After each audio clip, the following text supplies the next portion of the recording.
Para pejuang pilihan dari berbagai kabilah Quraisy bergerak diam-diam dalam gelapnya malam. Pedang mereka sudah terhunus. Langkah mereka pelan tapi pasti. Tujuan mereka hanya satu, membunuh Rasulullah. Mereka sudah menyiapkan rencana pembunuhan itu dengan sangat matang. Semua detail sudah dipikirkan, semua kemungkinan sudah dihitung. Kini mereka hanya menunggu waktu yang pas untuk menyerang. Tapi, apakah rencana itu berhasil? Untuk memahami apa yang sebenarnya terjadi malam itu, kita perlu kembali sedikit ke masa sebelumnya. Pada tahun ke-13 kenabian, Rasulullah memberi kabar penting kepada para sahabat. Setelah 2 tahun penuh perjuangan dan dakwah kepada orang-orang Madinah, akhirnya cahaya Islam masuk ke kota itu. Gerbang Yatsrib terbuka untuk menerima kaum muslimin. Baiat Aqabah kedua telah selesai dan Allah telah menentukan negeri hijrah bagi Nabi dan para sahabatnya. Sejak saat itu, masa hijrah pun dimulai. Sebuah perjalanan yang penuh kesulitan namun juga dipenuhi keajaiban. Mendengar sabda Nabi, para sahabat tak menunda waktu. Mereka mulai berangkat secara berkelompok. Amir bin Rabi'ah dan istrinya, Laila radhiyallahu anha adalah di antara orang pertama yang berhijrah. Sebelumnya, mereka pernah meninggalkan Mekah menuju Habasyah, dan kini demi menjaga iman mereka kembali harus meninggalkan tanah kelahiran untuk kedua kalinya. Sahabat-sahabat lain pun menyusul. Mereka berangkat sedikit demi sedikit dalam rombongan kecil agar tidak menarik perhatian Quraisy. Namun, perjalanan itu tidak semudah yang dibayangkan. Setiap kelompok menghadapi rintangan yang berbeda-beda sebelum akhirnya sampai ke Madinah. Jika Quraisy mengetahui ada yang mencoba berhijrah, mereka akan mengejar, menahan, bahkan menangkapnya untuk dibawa pulang ke Mekah, lalu disiksa agar meninggalkan Islam. Ada satu hal lagi yang membuat hijrah begitu berat. Kaum muslimin harus meninggalkan tanah kelahiran mereka, rumah, keluarga besar, harta, dan semua kenangan yang selama ini mereka bangun. Semuanya harus ditinggalkan. Tidak semua orang sanggup melakukan pengorbanan sebesar itu. Demi bisa beribadah dengan tenang, mereka rela meninggalkan seluruh harta dan kehidupan mereka di Mekah. Mereka pergi diam-diam menuju negeri baru yang bahkan belum pernah mereka tinggali. Tujuan mereka hanya satu, menjaga agama Allah. Mereka tidak terikat pada dunia. Selama Allah dan Rasul-Nya memerintahkan, mereka siap berhijrah, apapun bahaya dan risikonya. Namun, di antara para sahabat ada satu orang yang berbeda. Ketika yang lain berhijrah diam-diam agar tidak ketahuan Quraisy, ia justru tampil terang-terangan. Ia mengenakan pedangnya, membawa busur, anak panah, dan tombak. Ia berjalan menuju Ka'bah. Di hadapan semua orang, ia tawaf dengan tenang. Setelah itu ia berdiri dan menyeru dengan suara lantang, "Aku akan berhijrah di jalan Allah untuk menjaga agamaku." Siapapun yang ingin membuat istrinya menjadi janda, ibunya menangis, dan anak-anaknya yatim, silakan hadang aku di lembah ini. Seruan itu membuat semua orang terdiam. Jika ada yang ingin mengejar, mereka harus berhadapan langsung dengannya. Tapi tidak satu pun dari Quraisy berani berdiri menghadapi ancaman itu. Mereka hanya saling memandang tanpa ada yang bergerak. Dan ya, orang itu adalah Umar bin Khattab radhiyallahu anhu. Setelah itu, ia membawa sekitar 20 muslim yang lemah dan tak berdaya, lalu memimpin mereka berhijrah bersama-sama menuju Yatsrib. Hampir semua kaum muhajirin berhijrah secara diam-diam. Tidak ada yang berani melakukannya secara terang-terangan, kecuali Umar bin Khattab. Orang-orang Islam yang meninggalkan Mekah disebut muhajirin, sementara penduduk Madinah yang menyambut dan menolong mereka disebut Ansor. Kaum Ansor menyambut para muhajirin dengan luar biasa. Mereka membuka pintu rumah, memuliakan tamu, berbagi makanan, dan membantu para pendatang ini memulai hidup baru. Para muhajirin yang belum menikah ditempatkan di rumah seorang sahabat lajang bernama Sa'ad bin Haitsama, sehingga mereka bisa tinggal bersama sementara waktu. Setelah gelombang hijrah besar itu selesai, hanya sedikit sahabat yang masih tertinggal di Mekah. Mereka adalah sahabat yang ditahan Quraisy, Ali bin Abi Thalib, Abu Bakar Asy-Siddiq, Rasulullah sendiri, dan keluarga-keluarga mereka. Masih ada juga kaum muslimin yang tinggal di Habasyah. Sebagian dari mereka baru akan menyusul ke Madinah setelah Rasulullah berhijrah. Sebagian lainnya tetap tinggal di Habasyah untuk terus menyebarkan Islam di sana. Lalu muncul pertanyaan, mengapa Rasulullah sendiri belum berhijrah? Bukankah beliau bisa berangkat lebih dulu untuk menyelamatkan diri? Inilah perbedaan seorang pemimpin sejati. Rasulullah selalu menempatkan diri di urutan terakhir. Yang penting, para sahabat harus tiba dengan selamat terlebih dahulu.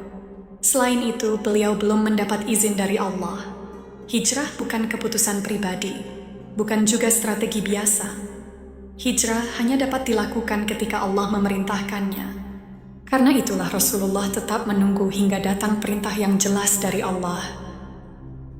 Ada satu alasan lagi yang menunjukkan siapa yang benar-benar jujur dan siapa yang munafik.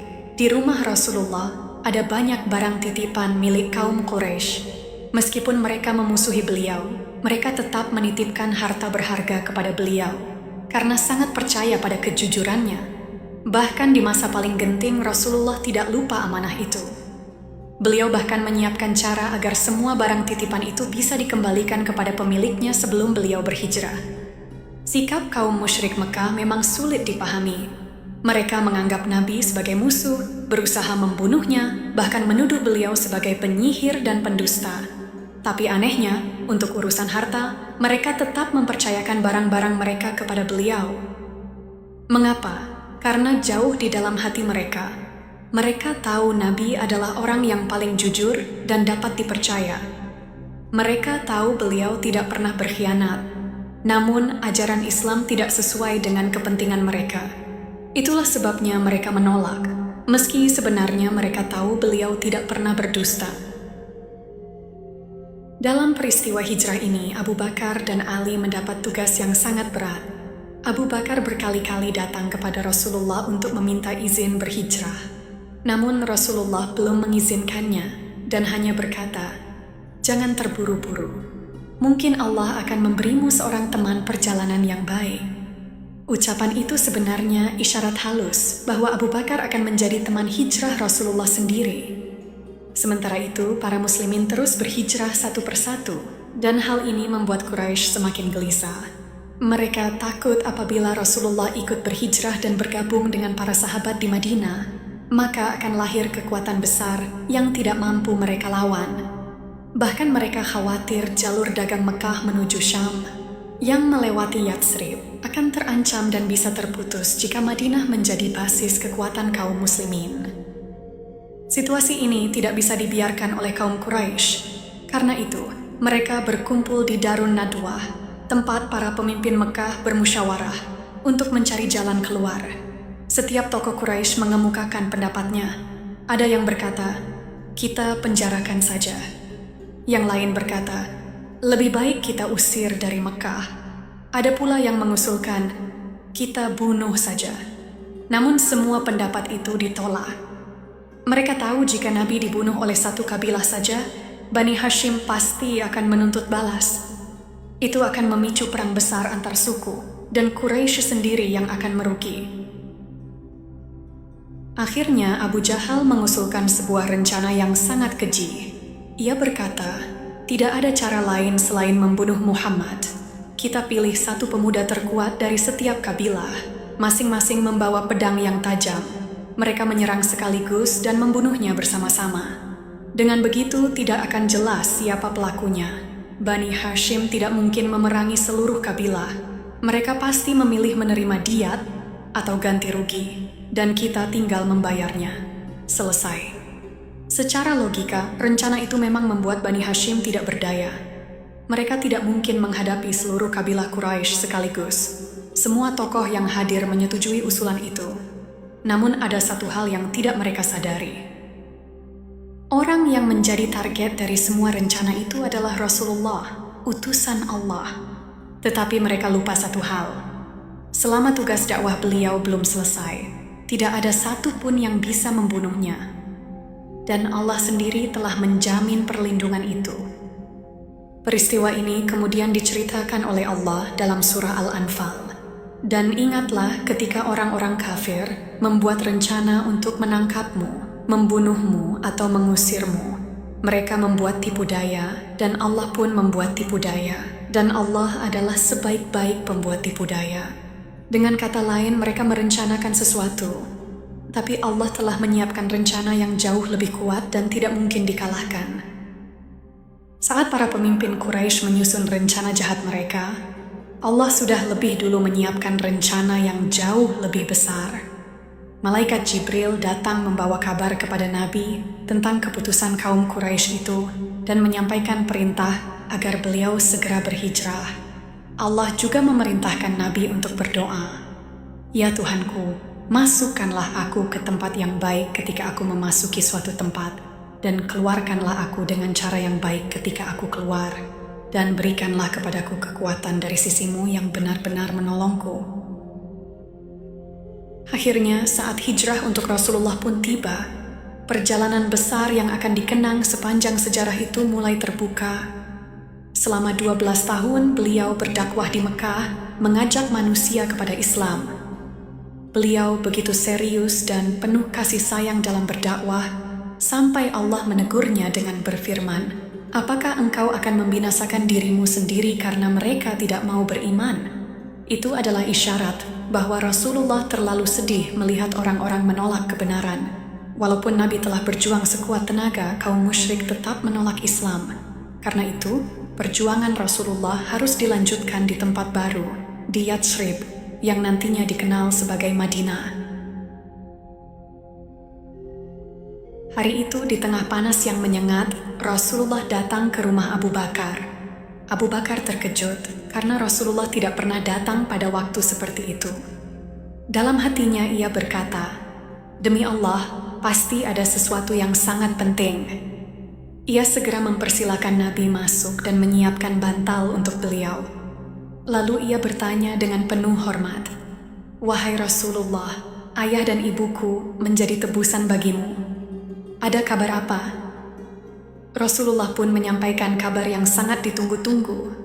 Allah yang Maha Agung telah mengizinkanku keluar dari Mekah dan berhijrah ke Yatsrib. Abu Bakar sudah lama menunggu saat ini. Di hatinya ada satu harapan besar, tapi ia tidak pernah berani menanyakannya. Sebelumnya Rasulullah memang memberi beberapa isyarat halus, namun Abu Bakar tidak ingin mendahului takdir. Dan akhirnya, Abu Bakar memberanikan diri untuk bertanya, "Apakah aku akan mendapatkan kehormatan menjadi teman perjalananmu, wahai Rasulullah?" Ketika Rasulullah menjawab, "Ya," Abu Bakar tidak mampu menahan air matanya. Ia menangis karena sangat bahagia. Aisyah radhiyallahu anha yang melihat kejadian itu berkata, "Sebelum hari itu, aku belum pernah melihat seseorang menangis karena terlalu bahagia." Waktu hijrah yang selama ini ditunggu akhirnya tiba, dan Abu Bakar akan melakukan perjalanan bersejarah itu bersama orang yang paling ia cintai, Rasulullah. Tapi ada satu masalah besar. Bagaimana cara mereka keluar dari Mekah, sementara para pemuda Quraisy sudah memasang begitu banyak rintangan dan mengintai setiap gerakan Rasulullah? Rasulullah sebenarnya sudah menyiapkan semuanya dengan sangat matang. Langkah pertama, beliau membuat perjanjian dengan seorang pemandu perjalanan yang sangat bisa dipercaya, yaitu Abdullah bin Uraikith. 2 ekor unta diserahkan kepadanya terlebih dahulu untuk dipersiapkan. Setelah itu, Rasulullah dan Abu Bakar tidak langsung menuju arah Madinah. Sebaliknya, mereka akan pergi ke Gua Tsur dan bersembunyi di sana selama 3 hari 3 malam. Alasannya adalah karena Gua Tsur berada berlawanan arah dari jalan menuju Madinah. Dengan begitu, mereka bisa mengelabui para pengejar. Selama 3 hari itu, ada pengorbanan besar yang dilakukan oleh Asma binti Abu Bakar, yang pada saat itu sedang hamil 7 bulan. Dialah yang membawa makanan ke gua setiap hari. Tugas ini tidak mudah sama sekali. Ia harus naik turun gunung setinggi sekitar 750 meter, melewati jalur yang curam dan berbahaya. Sementara itu, Abdullah putra Abu Bakar yang masih berusia sekitar 10 tahun mendapat tugas penting. Setiap hari ia akan berbaur di pasar Mekah, pura-pura beraktivitas seperti biasa, sambil mendengarkan apa yang dibicarakan kaum musyrik. Semua informasi yang ia dengar, rencana, kabar, atau gerakan Quraisy akan ia bawa ke Gua Sur pada malam hari untuk disampaikan kepada Rasulullah dan Abu Bakar. Ada juga sahabat lainnya, Amir bin Fuhairah. Tugasnya adalah menggembalakan ternak di jalur yang dilalui Rasulullah dan Abu Bakar. Dengan begitu, jejak kaki mereka akan tertutup dan para pengejar tidak bisa melacak perjalanan mereka. Beliau memulai segala sesuatu dengan memohon pertolongan Allah, lalu membuat rencana yang matang, mengambil langkah-langkah yang diperlukan, dan akhirnya menyerahkan hasilnya kepada Allah Subhanahu wa Ta'ala. Abu Bakar radhiyallahu anhu sebenarnya sudah menyiapkan 2 ekor unta khusus untuk perjalanan hijrah. Ia ingin Rasulullah menggunakan unta itu tanpa harus membayar. Namun Rasulullah berkata, "Aku hanya akan menerimanya jika aku membelinya." Abu Bakar mencoba meyakinkan beliau, bahkan berkata, "Biarlah ayah dan ibuku menjadi tebusanmu, wahai Rasulullah." Tapi Nabi tetap tidak mau mengambilnya secara gratis. Akhirnya Abu Bakar pun setuju. Rasulullah mengambil unta tersebut dengan cara berutang, dan beliau juga bertekad akan segera melunasinya. Karena kapan saja kaum musyrik bisa bergerak untuk menangkap beliau, Rasulullah harus segera berangkat hijrah. Tapi ada satu hal penting. Banyak orang Mekah yang menitipkan barang amanah kepada beliau. Rasulullah tidak bisa pergi begitu saja tanpa memastikan semua amanah itu dikembalikan. Karena itu, Rasulullah menemui Ali radhiyallahu anhu. Beliau berkata bahwa malam itu beliau akan hijrah, lalu berpesan kepada Ali, "Malam ini tidurlah di tempat tidurku. Tutupi tubuhmu dengan selimut hijauku yang lebar ini. Jangan takut, engkau tidak akan disakiti." Tujuannya, jika kaum Quraisy melihat tempat tidur Rasulullah masih terisi dan tertutup selimut khas beliau, mereka akan mengira Nabi masih di dalam rumah. Ini membuat mereka lengah dan menunda pengejaran. Dengan begitu, Rasulullah mendapat waktu untuk menjauh dan keluar dari Mekah dengan aman. Ali juga bertugas mengembalikan semua barang amanah kepada para pemiliknya, lalu baru menyusul hijrah. Ini bukan tugas biasa. Ali harus tinggal di Mekah, tepat di tengah situasi paling berbahaya, sementara semua orang Quraisy sedang mencari Rasulullah. Berbaring di tempat tidur Nabi berarti siap menghadapi risiko besar, bahkan ancaman nyawa. Tapi Rasulullah menenangkannya dengan berkata, "Jangan takut, tidak ada bahaya yang akan menimpamu." Ali pun menerimanya tanpa ragu. Ia pernah berjanji sejak masih berusia 13 tahun saat Rasulullah bertanya, "Siapa yang akan menemaniku di jalan ini?" Ali mengangkat tangan kecilnya dan berkata, "Aku, wahai Rasulullah." Dan malam itu, ia membuktikan janjinya dengan cara yang sangat mulia. Setelah itu, Rasulullah bersiap keluar dari rumah. Namun saat beliau membuka pintu, ternyata para pemuda Quraisy yang ditugaskan membunuh beliau sudah mengepung rumah dari segala arah. Setiap kabilah mengirim orang terkuatnya yang mahir menggunakan pedang. Mereka berdiri rapat mengelilingi rumah, menunggu waktu yang tepat untuk menyerang. Lalu apa yang terjadi? Mengapa mereka tidak langsung menerobos masuk? Meskipun hidup di zaman jahiliyah, mereka masih mempunyai aturan kehormatan. Bagi mereka, membunuh seseorang di dalam rumahnya dianggap perbuatan pengecut yang sangat hina. Karena itu, mereka memilih menunggu Rasulullah keluar sendiri, agar pembunuhan itu dianggap adil menurut standar mereka. Para pembunuh bayaran Quraisy berdiri menunggu di depan rumah Rasulullah. Mereka yakin Nabi akan keluar dan saat itulah mereka akan menyerangnya. Tapi Rasulullah sama sekali tidak takut. Beliau menyerahkan semuanya kepada Allah. Dengan tenang, Rasulullah mengambil segenggam tanah, menaburkannya ke arah mereka, lalu membaca 9 ayat pertama surah Yasin. Setelah itu, beliau berjalan melewati para musyrik itu begitu saja. Mereka tidak melihat apapun. Dalam surah Yasin ayat ke-9, Allah berfirman bahwa Dia meletakkan penghalang di depan dan belakang mereka, lalu menutup penglihatan mereka. Malam itu, itulah yang terjadi. Allah benar-benar membuat mereka tidak bisa melihat Rasulullah. Para pembunuh itu terus berdiri di depan rumah menunggu Nabi keluar, padahal beliau sudah pergi dan mereka sama sekali tidak menyadarinya.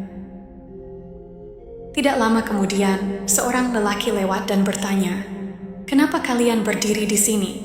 Mereka menjawab, "Kami sedang menunggu Muhammad." Lelaki itu berkata, "Muhammad sudah pergi. Bahkan tadi dia menaburkan tanah ke kepala kalian. Coba lihat pakaian kalian." Mereka pun melihat ke tubuh dan pakaian mereka. Ternyata benar, ada serpihan tanah. Mereka kaget dan tidak paham bagaimana itu bisa terjadi. Karena bingung, mereka mengintip ke dalam rumah. Di sana mereka melihat seseorang masih berbaring di tempat tidur. "Lihat, Muhammad masih tidur di dalam," kata mereka. Karena itu, mereka tetap menunggu di tempat, tidak sadar bahwa orang yang di tempat tidur itu sebenarnya bukan Rasulullah.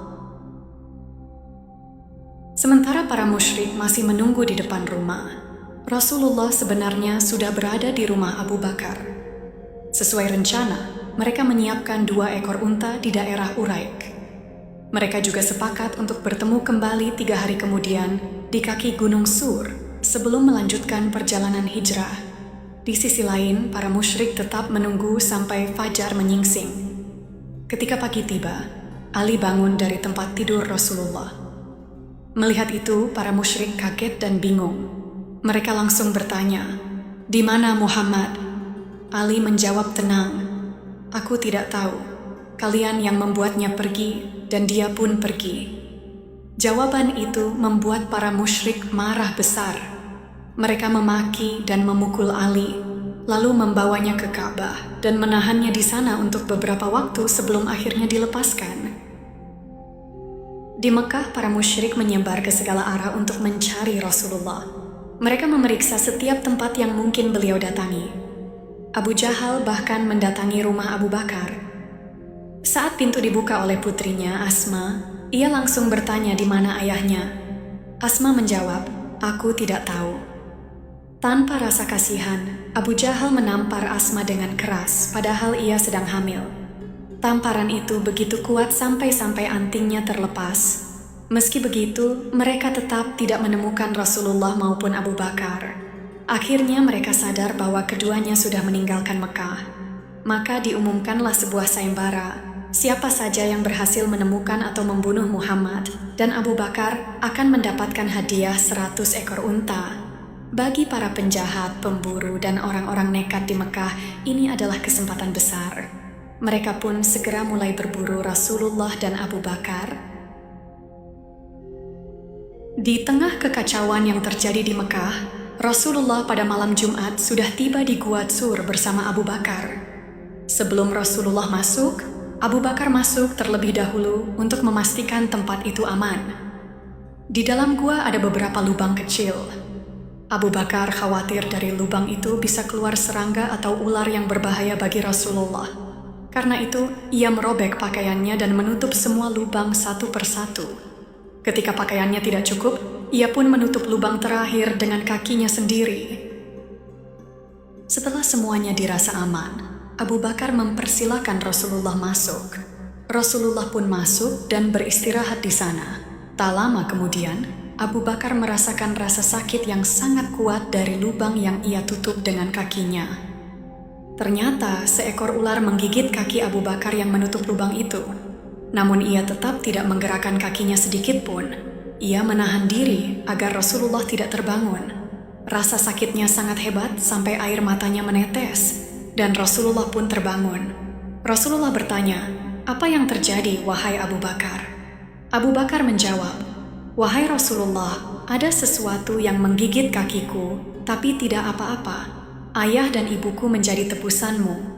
Lalu Allah menjadikan air liur Rasulullah sebagai penyembuh. Rasulullah menyentuhkan air liurnya ke bagian yang digigit. Seketika itu juga rasa sakit Abu Bakar hilang. Bertahun-tahun kemudian, Umar pernah mengenang kejadian itu di depan para sahabat. Ia berkata, "Demi Allah yang jiwaku berada dalam genggamannya, malam itu, malam yang dijalani Abu Bakar, lebih berharga daripada seluruh keluarga Umar." Itulah betapa mulianya peristiwa tersebut di mata para sahabat. Pada saat yang sama, dua mukjizat terjadi. Atas izin Allah, seekor laba-laba datang dan membuat jaring yang tebal di mulut gua. Setelah itu, sepasang burung merpati datang dan membuat sarang di dekat pintu gua. Siapapun yang melihatnya akan langsung mengira bahwa gua itu sudah lama tidak dimasuki siapapun. Semua ini adalah tanda bahwa sesuatu akan terjadi. Para musyrik memang akan datang sampai ke tempat itu. Selama Rasulullah dan Abu Bakar berada di dalam gua, Asma binti Abu Bakar yang bertugas mengantarkan makanan untuk mereka. Ia menyiapkan 2 bungkusan makanan, tetapi ia membutuhkan tali untuk mengikatnya. Ia tidak menemukan tali apapun kecuali ikat pinggangnya sendiri. Pada masa itu, seorang perempuan yang tidak memakai ikat pinggang bisa dianggap memalukan dan menimbulkan fitnah. Namun Asma tetap melepaskan ikat pinggangnya untuk dijadikan tali, demi membantu Rasulullah dan ayahnya. Melihat pengorbanan itu, Rasulullah bersabda, Asma akan mendapatkan 2 ikat pinggang di surga. Sementara itu, para musyrik yang sedang dikuasai amarah terus mencari jejak Rasulullah dan Abu Bakar. Di antara mereka ada seorang pelacak jejak yang sangat ahli. Ia mengikuti jejak perjalanan itu hingga mengarah ke Gunung Tsur. Awalnya mereka merasa aneh, karena arah tersebut berlawanan dengan jalan menuju Madinah. Namun mereka sudah berniat menyisir semua arah. Mereka terus mengikuti jejak itu sampai tiba di kaki gunung. Pada saat itu Abu Bakar mulai merasa sangat khawatir. Ketika para pengejar sudah sangat dekat, Abu Bakar mulai merasa takut. Bukan untuk dirinya sendiri, tetapi untuk keselamatan Rasulullah. Ia khawatir, jika beliau dibunuh, apa yang akan terjadi dengan dakwah ini? Akankah semuanya berakhir? Orang-orang musyrik semakin mendekati mulut gua. Dengan suara pelan Abu Bakar berkata, "Wahai Rasulullah, kalau mereka membunuhku, itu tidak apa-apa. Aku hanya 1 orang. Tapi jika, na'udzubillah, mereka menyakitimu, itu bisa menjadi kehancuran seluruh umat." Rasulullah pun menjawab dengan ketenangan yang sempurna, "La tahzan, innallaha ma'ana." Orang-orang musyrik berkata, "Periksa juga gua itu." Salah satu dari mereka bahkan berjalan sampai ke mulut gua. Jaraknya sangat dekat. Kalau ia menundukkan kepala sedikit saja, ia akan melihat Rasulullah dan Abu Bakar. Dengan cemas Abu Bakar berkata, "Wahai Rasulullah, kalau mereka melihat ke bawah, mereka pasti bisa melihat kita." Rasulullah menjawab dengan tenang, "Wahai Abu Bakar, bagaimana mungkin engkau takut terhadap 2 orang yang Allah menjadi yang ketiganya?" Saat itu, salah satu pemimpin Quraisy, Uqbah bin Abu Mu'aidz, berteriak marah, "Untuk apa kalian memeriksa gua itu? Tidak lihatkah ada sarang laba-laba? Sarang itu sudah ada sejak sebelum Muhammad lahir." Mendengar itu, mereka langsung pergi tanpa memeriksa lebih jauh. Allah menggagalkan rencana mereka hanya dengan jaring tipis seekor laba-laba. Setelah keadaan benar-benar aman, Rasulullah dan Abu Bakar keluar dari gua. Kini waktunya melanjutkan perjalanan. Mereka akan bertemu Abdullah bin Uraiqith dan berangkat menuju Yatsrib dengan membawa unta-unta yang sudah disiapkan. Abdullah bin Uraiqith sebenarnya masih seorang musyrik. Bayangkan resikonya, kalau kaumnya tahu ia membantu Rasulullah, ia bisa dihukum berat. Sebaliknya, jika ia berkhianat dan menangkap Rasulullah, ia bisa mendapatkan hadiah besar, 100 ekor unta. Tapi Uraiqith adalah orang yang jujur dan dapat dipercaya. Rasulullah memang tidak salah memilihnya. Ia membawa unta-unta itu secara diam-diam dan menjadi penunjuk jalan untuk perjalanan hijrah tersebut. Saat melewati sebuah daerah bernama Hazwer, Rasulullah menghentikan untanya. Beliau menatap Mekah untuk terakhir kalinya. Hatinya penuh haru dan kesedihan. Lalu beliau berkata, "Engkau adalah tempat terbaik ciptaan Allah Subhanahu wa Ta'ala, tempat yang paling aku cintai. Jika pendudukmu tidak mengusirku, aku tidak akan meninggalkanmu." Namun di tengah rasa sedih itu, Rasulullah juga mendapat kabar gembira. Allah menurunkan ayat yang menenangkan. Wahai Muhammad, sesungguhnya Allah yang mewajibkan kepadamu untuk melaksanakan dan menyampaikan Al-Quran pasti akan mengembalikanmu ke tempat kembali. Saat itu, Rasulullah teringat ucapan Waraqah bin Naufal. Ketika wahyu pertama turun, Waraqah berkata, kaummu akan mengusirmu. Dan kini kata-kata itu terbukti benar. Saat itu, penduduk Mekah tidak sadar bahwa mereka sebenarnya sedang kehilangan harta paling berharga yang pernah Allah turunkan ke dunia. Setelah berjalan cukup jauh, Rasulullah dan Abu Bakar melewati sebuah tenda. Mereka butuh beristirahat.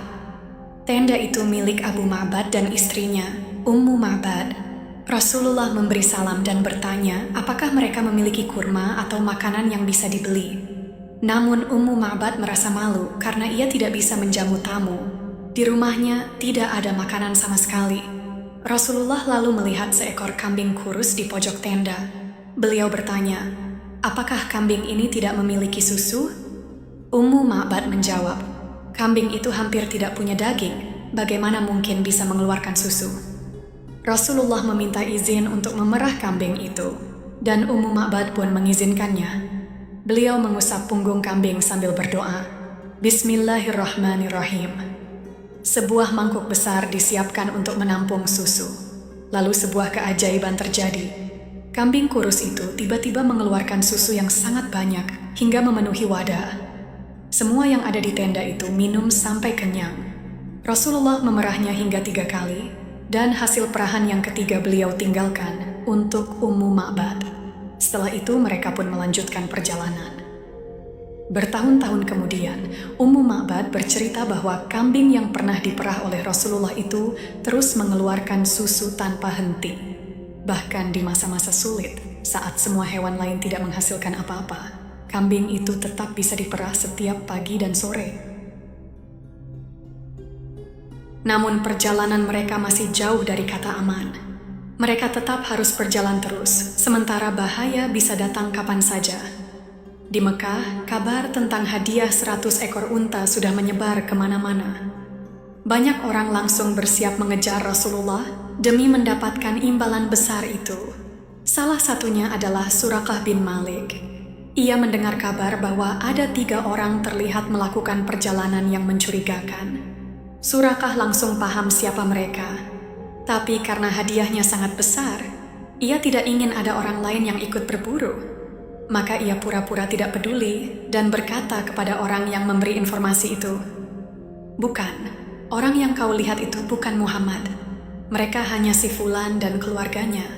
Barusan kami juga melihat mereka lewat.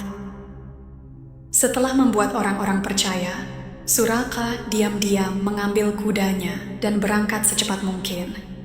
Ia sangat ahli melacak jejak. Tidak butuh waktu lama, sampai akhirnya ia benar-benar menemukan rombongan Rasulullah.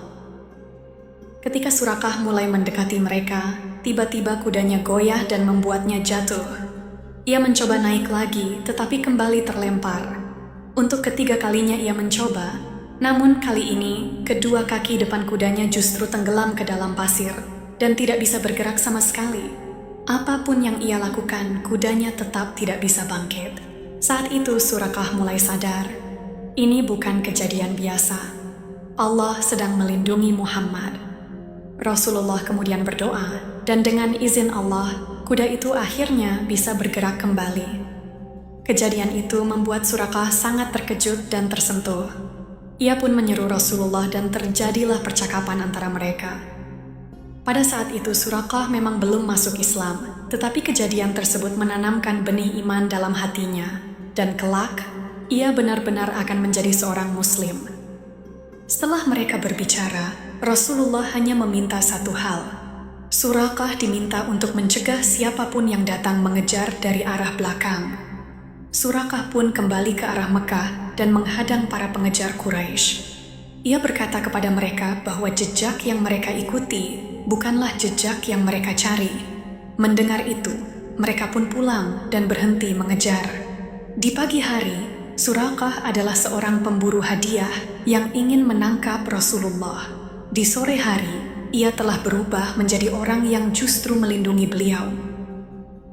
Saat mereka bertemu, Rasulullah juga menyampaikan sebuah ramalan kepadanya, walau saat itu Suraqah belum mengerti maksudnya.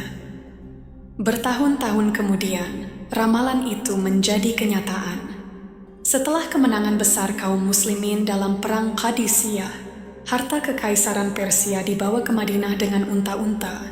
Khalifah Umar memanggil Suraqah. Suraqah memasukkan tangannya ke dalam tumpukan harta itu, lalu menangis tersentuh. Saat itu ia teringat janji Rasulullah yang kini telah benar-benar menjadi kenyataan. Suraqah dulu datang dengan niat membunuh. Dengan imbalan 100 unta, banyak pemburu hadiah mengejarnya. Namun nyatanya, ia tidak mampu membunuh Rasulullah. Rumah Rasulullah dikepung, tetap tidak berhasil. Di gua mereka sudah sangat dekat, tetap tidak bisa. Dan pada akhirnya Suraqah berkata, memang mereka tidak akan pernah bisa membunuhnya. Allah telah menjanjikan bahwa selama Rasulullah belum menuntaskan tugasnya, tak seorang pun akan mampu membunuh beliau. Setelah wahyu Al-Quran sempurna, barulah beliau akan wafat di tempat tidurnya. Bahkan, secara mukjizat hal ini sudah diberitahu sebelumnya dalam surah Al-Ma'idah ayat 67. Di awal ayat itu Allah berfirman, "Wahai Nabi, sampaikanlah apa yang diturunkan kepadamu dari Tuhanmu. Jika engkau tidak melakukannya, berarti engkau tidak menyampaikan risalahnya, dan Allah akan melindungimu dari gangguan manusia."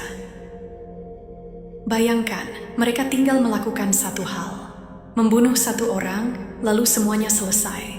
Namun selama 12 tahun di Mekah, tinggal di tengah-tengah mereka, tampak seolah tak punya pelindung, mereka tetap tidak berhasil. Sepanjang hidupnya berkali-kali ada usaha untuk membunuh beliau. Saat sholat mereka mencoba menghantam kepala beliau dengan batu. Pernah juga mencoba mencekik beliau dari belakang. Ketika beliau beristirahat di bawah pohon, ada yang menghunuskan pedang sambil berkata, "Wahai Muhammad, sekarang siapa yang bisa menyelamatkanmu dari tanganku?" Saat mendapat hidangan, ada yang memasukkan racun ke dalam makanan. Coba ingat kisah Umar bin Khattab, yang awalnya berangkat dengan niat membunuh Nabi.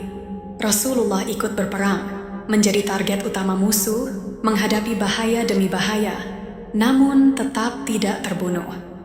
Bahwa seseorang dengan kehidupan seberat itu dalam 23 tahun terus diburu dan ingin dihabisi, tetapi akhirnya wafat dengan tenang di tempat tidurnya, bukankah itu hal yang luar biasa? Dan lebih luar biasa lagi, hal itu sudah dikabarkan dalam ayat Al-Quran. Allah benar-benar menjaga Rasulnya. Mari kita kembali ke kisah perjalanan hijrah Rasulullah. Rombongan hijrah itu sudah menempuh perjalanan hampir 10 hari. Hijrah yang kelak menjadi titik awal sejarah baru bagi umat Islam segera mencapai akhirnya. Kalau kita melihat kembali perjalanan itu, ada begitu banyak momen yang menyentuh, persahabatan yang kuat, pengorbanan yang besar, hati yang tetap tegar, rindu yang harus ditahan, hidayah yang mulai tumbuh, bahaya yang selalu mengintai, usaha pembunuhan yang gagal, dan mukjizat yang Allah tampakkan. Secara waktu, perjalanan itu memang hanya sekitar 10 hari, tapi rasanya jauh lebih panjang dari itu, karena setiap langkah membawa pelajaran dan perasaan yang berbeda-beda. Rasulullah meninggalkan Mekah, tanah yang sangat beliau cintai. Kini beliau menuju Madinah, kota yang akan menjadi pusat perkembangan Islam. Kaum muslim di Madinah sudah menunggu dengan penuh rindu dan kegembiraan. Di kota inilah pondasi peradaban Islam akan dibangun dan sejarah dunia akan berubah. Namun kedatangan Rasulullah tidak disambut baik oleh semua orang. Jika sebelumnya musuh Islam hanya kaum musyrik Quraisy, maka di Madinah akan muncul musuh baru yang lebih berbahaya. Anak-anak, orang dewasa hingga para lelaki, semua menatap ke arah padang pasir. Sejak selesai salat subuh, mereka sudah menunggu kedatangan Rasulullah. Hingga matahari siang terasa membakar, belum ada tanda-tanda beliau muncul. Mereka hanya menunggu 2 orang yang akan terlihat dari kejauhan. dan satu pertanyaan terus memenuhi hati mereka. Apakah Rasulullah tiba dengan selamat? Hari demi hari berlalu. Hari pertama, kedua, ketiga, penantian itu terus berlanjut. Suatu hari mereka kembali menunggu, tetapi tetap tidak terlihat apapun. Saat panas siang semakin menyakitkan, satu persatu orang mulai pulang. Tiba-tiba terdengar sebuah teriakan dari kejauhan. "Wahai kaum Arab, orang yang kalian tunggu sudah datang." Kabar yang selama berhari-hari mereka tunggu ternyata diteriakkan oleh seorang Yahudi. Dari atap rumahnya, ia melihat Rasulullah dan rombongan memasuki wilayah Madinah. Seketika, jalan-jalan yang tadinya sepi berubah menjadi ramai seperti tempat perayaan. Segala kesulitan, ancaman pembunuhan, dan perjalanan panjang itu kini berakhir. Hijrah telah selesai. Inilah Madinah. Namun sebelum benar-benar memasuki kota, Rasulullah tinggal selama 3 hari di Quba, sebuah desa kecil sekitar 1 jam dari Madinah. Di sanalah beliau meletakkan pondasi pertama peradaban Islam dan mendirikan masjid pertama dalam sejarah Islam, Masjid Quba. Di Quba pula Rasulullah kembali bertemu dengan Ali bin Abi Thalib. Ingat, atas perintah beliau, Ali tetap tinggal di Mekah untuk mengembalikan amanah-amanah kepada pemiliknya. Saat Rasulullah melihat Ali datang, wajah beliau memancarkan kebahagiaan dan rasa haru, seperti seorang ayah yang kembali bertemu anaknya setelah perjalanan panjang yang berbahaya. Demikianlah kisah hijrah Rasulullah. Terima kasih sudah menonton. Semoga kisah ini bermanfaat dan menambah cinta kita kepada Rasulullah. Sampai jumpa lagi di video selanjutnya.